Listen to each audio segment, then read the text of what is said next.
ask you briefly for just a few minutes? Yes, of course, yeah, for sure. May I ask where you are from? I'm from Algeria. I'm a student in the UK. I'm sitting in the UK. Yeah. What products are you looking for this time?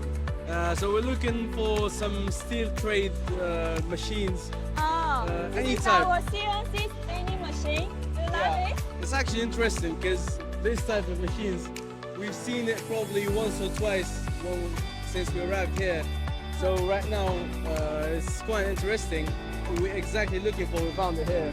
So my father is discussing the price and all the details. How do you choose from factories, or what do you most focus on when trading? The first thing is how they welcome you in the community or the company.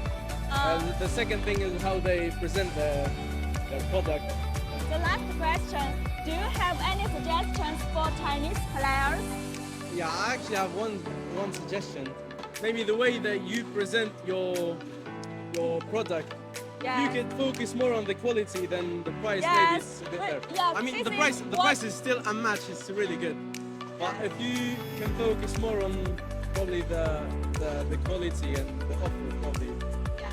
This is what we most focus on in Hoston. Exactly. Okay. Thank you very much. You are so handsome. Thank you so much. I love you so much.